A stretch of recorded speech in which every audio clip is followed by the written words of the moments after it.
Mock क्रमांक 2 येथे गांजा विक्री करणाऱ्या महिलेस अटक. 33,600 रुपयांचा गांजाचा मुद्देमाल जप्त. स्थानिक गुन्हे शाखा यवतमाळ व पोलीस स्टेशन दिग्रस यांची संयुक्त कारवाई. प्रतिनिधी दिग्रस. मोक क्रमांक 2 येथे गांजा विक्री करणाऱ्या महिलेस अटक करून 33,600 रुपयांचा गांजाचा मुद्देमाल जप्त करण्यात आला. सदरची कारवाई स्थानिक गुन्हे शाखा यवतमाळ व पोलीस स्टेशन दिग्रस यांची संयुक्त कारवाई दिनांक 2 जून 2025 रोजी करण्यात आली.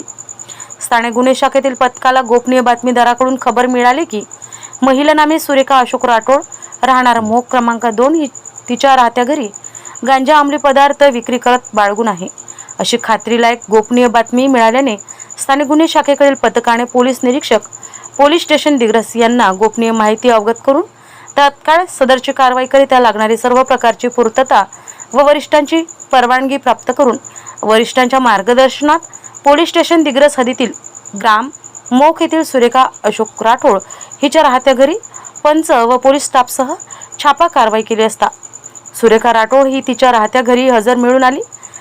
तिचे नाव पत्ता विचारून तिला कारवाई संबंधाने सविस्तर माहिती देऊन पंचायत सक्षम तिच्या राहत्या घराची झडती घेतली असता घरातील साहित्य ठेवलेल्या एका खोलीच्या कोपऱ्यात ठेवून असलेल्या प्लास्टिकच्या पोत्यामध्ये हिरवट राखडी काळपट रंगाचा सुकलेला गांजा अंमली पदार्थ आढळून आल्याने तिला सदर गांजा अंमली पदार्थाबद्दल विचारणा केली असता तिने सदरचा गांजा हा विक्रीकरिता बाळगला असल्याची कबुली दिली आहे.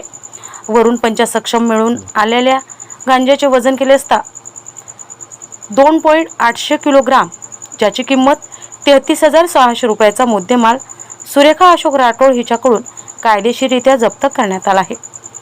सुरेखा अशोक राठोड वय वर्ष 45 राहणारा ग्राम मोक क्रमांक 2 ही अवैधरित्या गांजा अंमली पदार्थ बाळगून विक्री करत असताना मिळून आल्याने तिच्या विरुद्ध पोलीस स्टेशन दिग्रस येथे NDPS सह ऍक्ट अन्वये गुन्हा नोंद करण्यात आला असून पुढील तपास पोलीस स्टेशन दिग्रस करत आहे.